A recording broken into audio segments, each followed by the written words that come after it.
Hello everyone, আমি চন্দ্রিমা। আমার চ্যানেলে আবার সবাইকে অনেক অনেক স্বাগত জানাই। আশা করি সবাই খুব ভালো আছেন, সুস্থ আছেন। আজ এখানে কালী পুজোয় যাব, তাই এই শাড়িটা বার করেছি। কুরিয়ারে ৩-৪ মাস আগে এই শাড়িটা নিয়ে এসেছিলাম দেশ থেকে। এই শাড়িটা আমার মনে আছে প্রায় ৯ বছর তো পুরনো হবেই। মৈনাক হঠাৎ করেই একবার গিফট করেছিল, তাই খুব পছন্দের শাড়ি এটা। অনেক দিন পরা হয়নি, একবার কি দুবার পরেছি। তাই ভাবলাম এই কালী পুজোতে এইরকম শাড়ি পরার সুযোগ আসে, তো এটাই পরি। আর এই কালো পাঞ্জাবিটা মিভানের আর পার্পলটা মৈনাকের। কালো পাঞ্জাবিটা মিভান পয়লা বৈশাখেও পড়েছিল, দেখেছেন অনেকেই। কিন্তু ওর যে বাকি যেসব পাঞ্জাবি সেগুলো একটাও এখনও এসে পৌঁছায়নি। আমাদের আবারও দেশে চলে যাওয়ার সময় এসে গেল। এবার দেশে গেলে ওগুলো একবারে ট্রলিতেই নিয়ে আসবো, আর কুরিয়ার করব না। কিন্তু জানি না ওই পাঞ্জাবিগুলো আবার ছোট হয়ে গেছে কিনা। যাই হোক, অলমোস্ট রেডি হয়েই গেছি। এবার মিভানকে রেডি করব। মিভানকে সবার লাস্টেই রেডি করি। মৈনাকও রেডি হয়ে গেছে, তারপর বেরিয়ে পড়ব। এই বৃষ্টি আমাদের পিছন আর ছাড়ছে না। হ্যাঁ, তবে মুষলধারে আজকে হচ্ছে না, এই ভাগ্য ভালো। ঝিরিঝিরি শুরু হয়েছে সবে। কিন্তু ভাগ্য ভালো ঠান্ডাটা এবার খুবই কম। নভেম্বর মাসেও আমাদের যে সেরাম কিছু জ্যাকেট পরতে হচ্ছে না, সেটা ভাবলেই অবাক লাগে। আগের বছর আমার মনে আছে, ফোন মেমোরিতে আসছে, সেই মোটা জ্যাকেট, গ্লাভস, ক্যাপ পরে ঘুরে বেড়াতাম এই সময়টা। আর আগের বছর ডিসেম্বরের শুরু থেকেই সাংঘাতিক স্নোফল শুরু হয়েছিল। কালীপুজোটা যেখানে হচ্ছে বাড়ি থেকে তো বেশ দূরে। ট্রেনে বাসে গেলে ২ থেকে ২.৫ ঘন্টা লাগতো। কিন্তু গাড়িতে ৪৫ মিনিটের মধ্যে পৌঁছে যাব। এসেই গেছি প্রায়। চলুন একদম কালীপুজোর ওখানে গিয়ে দেখা হবে। এখানে কালীপুজোটা যে জায়গায় হচ্ছে, জায়গাটার নাম টেন্সটা। টেন্সটা, সিস্তা এই এরিয়ায় এত ক্রাইম হয়, মানে রাস্তা দিয়ে যেতে যেতে যেখানে সেখানে শ্যুট করে দেয়। এমনকি কিছু বছর আগেকার ঘটনা, এখানে একটা বিশাল শপিং মল আছে, যে এই শপিং মলের ভিতরে সুলগ্ন থাকে। সেই শপিং মলের মধ্যে গুলি চালিয়ে দিয়ে একজনকে মেরে দিয়ে চলে গেছে। এত ক্রাইম হলে হবে কি? জায়গাটা আবার কিন্তু স্টকহোম সিটির একদম কাছে। কিন্তু যেহেতু এত ক্রাইম হয়, মৈনাক বলেছে আমি কোনোদিন স্টকহোম সিটির এখানে অফিস হলেও বাড়ি এইদিকে কিনবই না। আমরা যে কমিউনিটির আন্ডারে থাকি সেখানে সত্যি খুব পিসফুল, এত বেশি সংখ্যক ক্রাইম হয় না। হয় না যে একদমই তা নয়। আমাদের কমিউনটা আবার স্টকহোমের বেস্ট কমিউন অ্যাওয়ার্ডও পেয়েছে ২০২৪ সালে। যাই হোক, চলে এসেছি কালী পুজোয়। এই প্রথমবার আমাদের সুইডেনে কালী পুজোয় আসা। কোনোবারই আসা হয় না। আর এখানে একদম পুজোর দিনই কিন্তু কালী পুজো হয়, উইকেন্ডে নয়।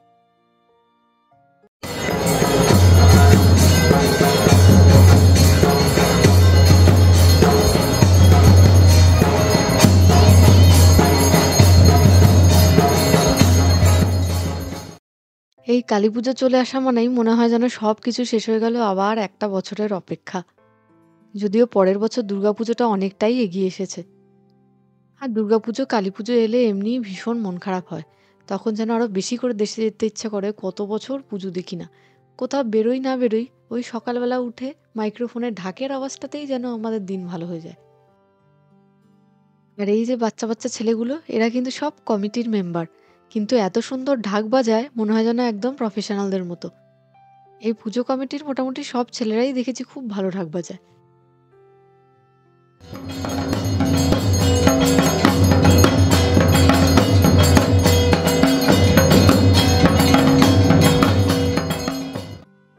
আজকে কিন্তু বেশ ভালোই ভিড় হয়েছে। যখন ভিডিওটা বানাচ্ছি তখন তাও সবাই এসে পৌঁছায়নি, এরপরে তো ভিড় আরও বেড়ে গেছে। উইকডেজের মাঝখানেও যে এত ভিড় হবে আশা করিনি। আর এদিকে মৈনাক সিঙ্গারা খেলো আর মিভান ঘুগনি। আমিও খেয়েছি, কিন্তু সেটা আর রেকর্ড করা হয়নি। এখানে সিঙ্গারা, ঘুগনি, ওই যে মিষ্টান্ন দাদার স্টল, তার স্টল হয়েছে, আর একটা ফুচকা স্টল হয়েছে। ফুচকাতে আবার বিশাল লাইন, তাই একটু পরে খাবো। পুজো অঞ্জলি সব হয়ে যাওয়ার পর এখন এই ভোগ প্রসাদের পালা। এই ভোগের যা স্বাদ সে মুখে বলে বোঝানো যাবে না। অনেক কিছু, প্রচুর রকম ফল, মিষ্টি, নাড়ু, জিলিপি, খিচুড়ি, সুজি, কোনো কিছু বাদ নেই। এটা হচ্ছে সন্ধ্যের ভোগ প্রসাদ। আবার ডিনারের ব্যবস্থা কিন্তু আলাদা রয়েছে।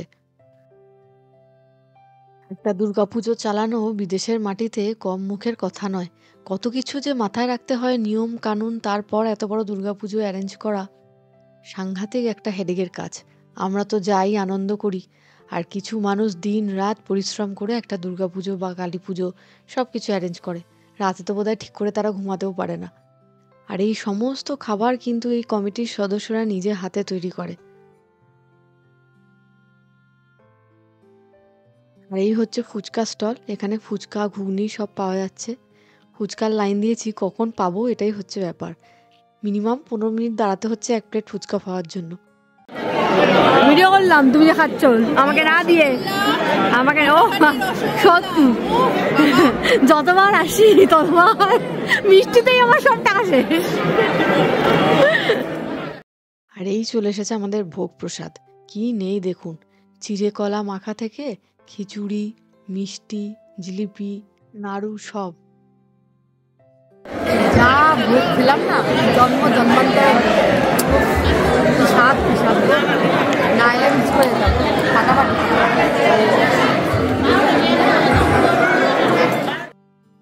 প্রত্যেকটা পুজোর মতো এবারেও কালচারাল প্রোগ্রাম হবে, এবার নাচ গান এইসব চলবে, একটু হই হুল্লোড় আনন্দ এই আর কি।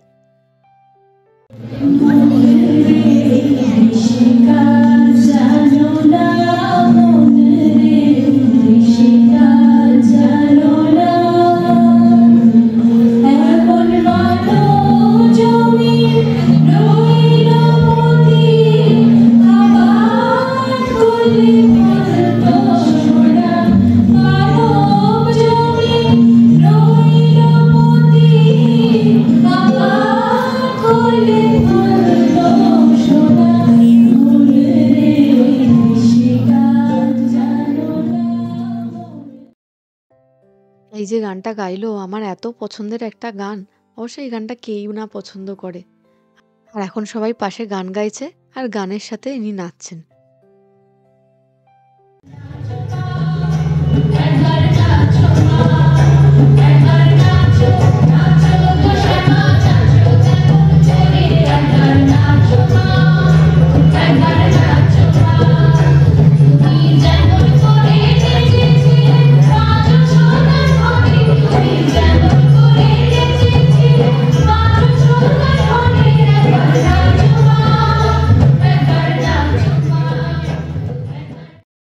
এরপর আরও একটা নাচের প্রোগ্রাম আছে, তারপরেই সোজা ডিনার। এখানে প্রত্যেক বছর কালী পুজো জানেন তো মাটন খাওয়ায়। মাটন বলতে আমাদের দেশের মতো মাটন তো পাওয়া যায় না, ল্যাম্ব যেটাকে বলে। আর এই মেয়েটিকে তো সবাই মোটামুটি চিনতেই পাচ্ছেন, প্রত্যেকটা অনুষ্ঠানেই এ নাচে, কমিটিরই মেম্বার, কিন্তু এত অপূর্ব নাচে কি বলবো। আর এদিকে মিভান সারাদিন আজকে ঘুমায়নি, প্রচণ্ড টায়ার্ড হয়ে গেছে, তাই মৈনাকের কোলে গড়াগড়ি খাচ্ছে একটু শোবে বলে। যাই হোক, ডিনার ওদিকে সার্ভ হয়েই গেছে, এই প্রোগ্রামটা শেষ হলেই খেতে দিয়ে দেবে, তারপরেই আমরা বাড়ি যাব। রাত দেখতে দেখতে অনেকই হয়ে গেল, প্রায় 10টা তো বাজতেই যায়। এখন তো অবশ্যই এই রাত বেরাত নিয়ে কোনো সমস্যা নেই, গাড়ি আছে, যখন ইচ্ছা বেরোলেই হলো। উল্টে রাতের দিকে ট্রাফিকটা একটু কমই থাকে।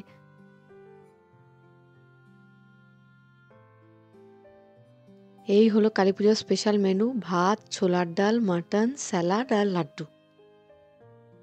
আর এইবারে সুইডেনের যে প্রাইম মিনিস্টার, উনি সবাইকে দিওয়ালি উইশ করেছেন একটি ভিডিওর মাধ্যমে, তো সেই নিয়েই একজন কিছু বক্তব্য রাখবেন, চলুন সেটা শুনে নিই।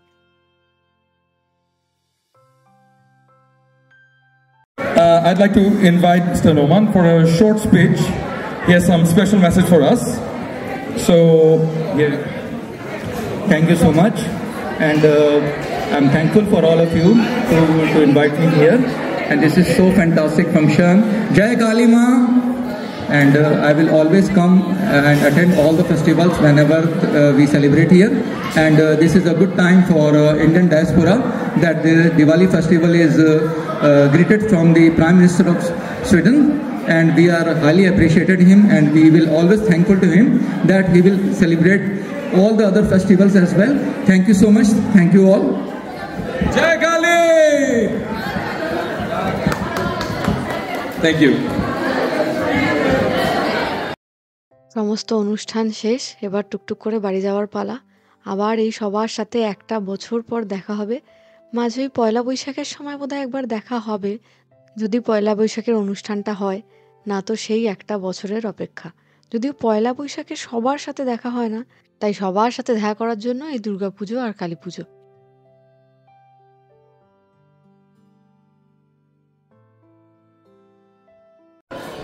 সঙ্গে আছে রিপনদা ঢাকা থেকে। রিপনদার একখানা কমপ্লেন আমাদের প্রতি যে আমি কোনোদিন প্রচুর দেখা সাক্ষাৎ হয় কিন্তু রেকর্ডিং করি না। রিপন বলো তোমার সম্বন্ধে কিছু, এই পুজোটা সম্বন্ধে তুমি কতটা এই পুজোটার সাথে তোমার যোগাযোগ কিভাবে হলো, কত বছর এই পুজোর সঙ্গে রয়েছে? 17 বছর ধরে আমি বঙ্গীয়র সাথে ইনভলভ, 17 বছর ধরে। যাই হোক, আমি সবসময় শ্রম দেই, বঙ্গীয় সব কিছু ভালো লাগে, ফ্যামিলির মতন সবাই আসে এখানে, খুব ভালো লাগে। আর এই দাদার সাথে মানে রিপনদার সাথে আমার যোগাযোগ 2020 সাল থেকে, 21 সাল থেকে। কিন্তু আমি এটা জানতাম না যে রিপনদার বাড়ি বাংলাদেশে ঢাকায়।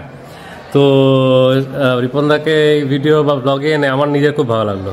আর আমার খুবই কাছের মানুষ, কিন্তু কোনোদিন ব্লগে আনা হয়নি। আজকে আমার ধারণা রিপনদার অনুযোগ কিছুটা হলেও শেষ করতে পেরেছি। ভালো থেকো রিপনদা। থ্যাংক ইউ দাদা, থ্যাংক ইউ, ধন্যবাদ। ওফ, কি ড্রাইভার! মানে ড্রাইভ করার আগে জামা কাপড় চেঞ্জ করতে হয়, মানে কেউ এত কঠিন ড্রাইভারি পরীক্ষা দিও, মানে স্পেশালাইজ জামা কাপড় লাগে ড্রাইভ করতে। জামাইয়ের ড্রেস ছেড়ে এখন চালকের ড্রেসে।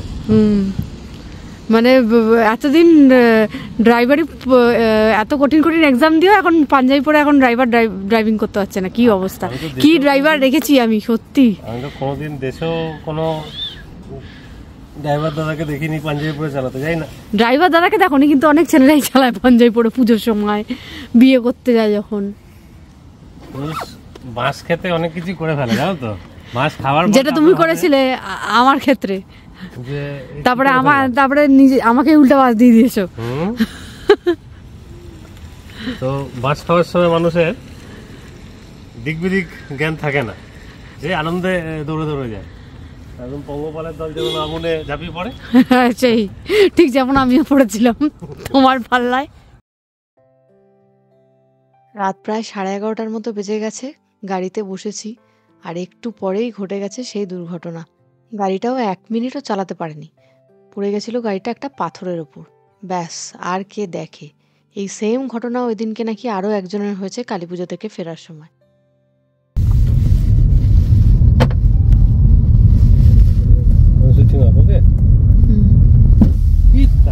কি গেল? এই সময় ঘটে গেছে একটা গন্ডগোল। এই সিচুয়েশনে আর ভিডিও করার মতো অবস্থা হয়নি, গাড়িটাকে থামিয়ে দিতে হয়েছিল। বাড়ি গিয়ে বলছি কি হয়েছে। আজ হচ্ছে 1 দিন পরে মৈনাক যাবে গাড়িটা আনতে। গাড়িটা সার্ভিস সেন্টারে ছিল অডির। আজকে লাঞ্চে চানা মশলা বানিয়েছি, তো ভাবলাম একটু ভাটুরে বানাই। কোনো দিন ভাটুরে বানাইনি, এই প্রথমবার বানাচ্ছি, জানি না আদৌ ফুলবে কিনা। ভাটুরে যদি নাই ফোলে তাহলে আর কি ভাটুরে।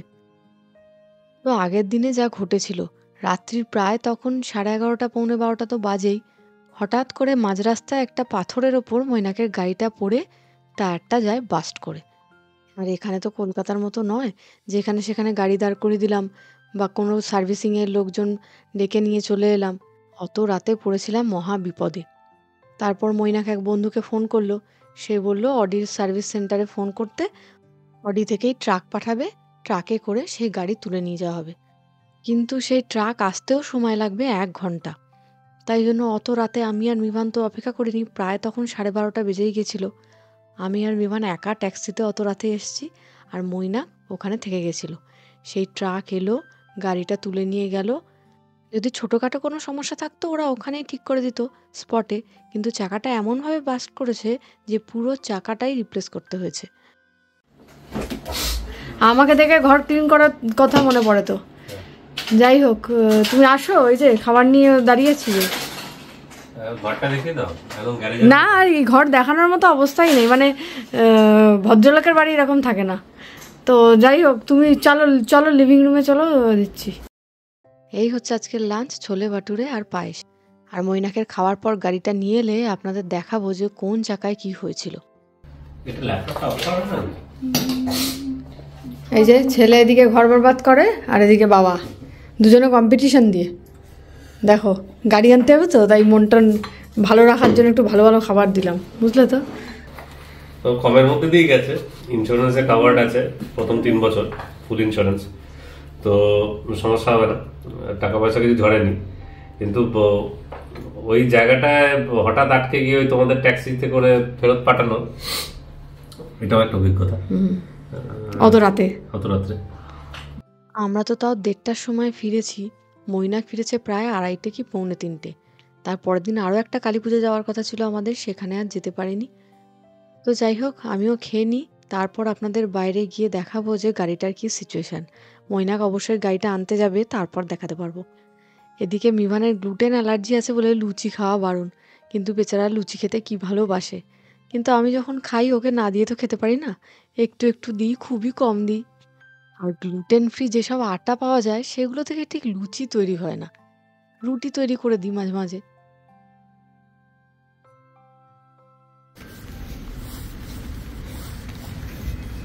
এই যে আমাদের গাড়িটার সামনের ডান দিকের চাকাটা গেছিল ফেটে। আমি দেখাতে পারবো কতটা আমি জানি না। এই জায়গাটা পুরো রিপ্লেস করেছে, অডি শোরুম থেকেই তুলে নিয়ে গেছিলো, ওরাই রিপ্লেস করে দিয়েছে। নতুন গাড়ি কে বলবে, একটা চাকা একটা পাথরে পড়ে পুরো ইয়ে হয়ে গেল। ওরা ট্রাকে করে নিয়ে গেছিলো গাড়িটা, কিন্তু নিয়ে আসতে আমাদেরই হয়েছে। তো এই হচ্ছে অবস্থা। এইটা চাকা আবার কদিন পরে চেঞ্জ করতে হবে, উইন্টার আসছে, উইন্টার টায়ার লাগাতে হবে। একটু এদিক ওদিক হাঁটাহাঁটি করছি, বেশ সুন্দর আবহাওয়া। আমাদের শীতে যেমন থাকে একটু হালকা হালকা ঠান্ডা আবার রোদ, মানে আমাদের কলকাতার শীতে সেরকম আবহাওয়া। তাই ভাবলাম একটু হাঁটাহাঁটি করি আর আপনাদের বাইরেটা একটু দেখাই। সব গাছের পাতা ঝরে গেছে।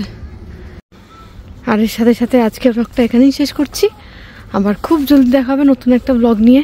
সবাই খুব ভালো থাকবেন, সুস্থ থাকবেন আর অনেক আনন্দ থাকবেন। Bye bye.